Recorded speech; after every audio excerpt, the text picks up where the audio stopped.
Tuesday morning, May the 19th, and I have a rare privilege of enjoying my own backyard today. And I'll tell you about that, why I'm home for the day here. But that's rare for me. And here it's a gorgeous day in the Washington, D.C. area, clear blue skies, sunshine. It's a little cool. You can hear the birds chirping in the background. I'm out on my deck. Haven't opened the pool yet. I wouldn't dare show you that. It looks like a swamp, but pretty soon we'll have our pool open. And it's not much of one, it's above ground, but it's very nice and enjoyable here in Northern Virginia. And I rarely get a day at home anymore. So I've decided today I'm going to be home for good reason. I'll tell you about that. But came in late last night after a very full weekend of ministry. Maybe you saw the video blog on that. I was out in Adams County, Ohio, with some great friends in two of our anchor churches, the Seaman United Methodist Church in tiny little Seaman, Ohio, which is part of Adams County, right on the Kentucky border, Ohio-Kentucky border. And I was with, of course, Pastor Ken Johnson there, and you saw the video maybe with his son Josh. You got to check that out. And then on Sunday evening, I was with Union Hill Church with Pastor Phil Fulton and his wife Sharon.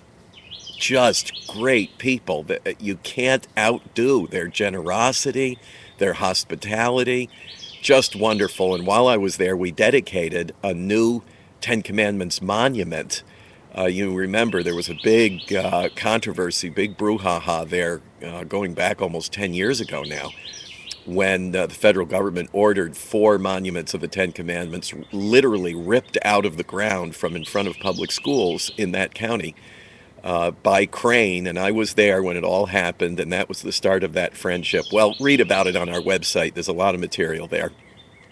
Now, today, I'm going to be doing a lot of behind-the-scenes discussion and prayer with the advisors to this ministry. And many people ask me, who do you rely on for advice? Well, we have a veritable cornucopia of wonderful counselors and advisors to this ministry. You know, the Bible says safety is in the multitude of counselors.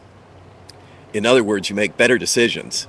You take a better course of action when you have sought wisdom from counselors. And we have our pastors, and we have many of them across the country, some of whom I have had close relationships with for 30 years. These are pastors of every kind of church imaginable, in every Christian denomination. We have Catholic priests, we have evangelicals, Baptists, Pentecostals, charismatics. We have Bible church pastors, pastors of just wonderful congregations that are Bible-centered, that are gospel-centered, that are rock solid in terms of forming their people in classical Christian moral instruction based upon the Bible's teaching on right and wrong and the Great Commandments and the Ten Commandments, and on it goes. And of course, these are people with great experience, breadth of experience.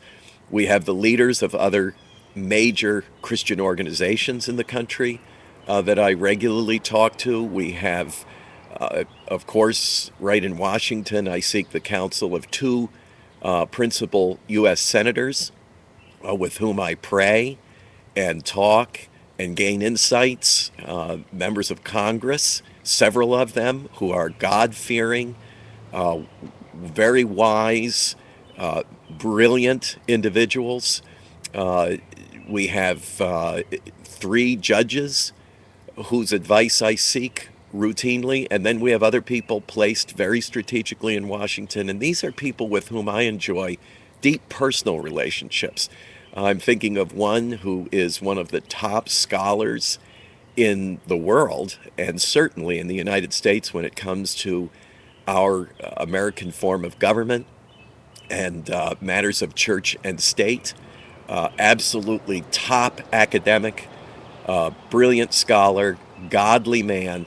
And these are the people with whom I talk regularly. I bounce ideas off of them, and certainly I pray with them. and I ask them for their insights. So that's what I'm going to be doing today. I'll be on conference calls, personal phone calls, doing lots of emailing back and forth because we need wisdom at this time. This is a very challenging time for our nation, very challenging time for our ministry. We are living through a tectonic shift in the American cultural, spiritual, and governmental landscape. Big challenges in front of us, and you're helping us just through your prayers, your friendship, your emails that you send to me, and your generous financial support that we depend on now more than ever. So I've talked longer than I should have. That's what my day's going to be like. I pray God gives you a very rich and blessed day. I'll check in with you again tomorrow. Listen to those birds.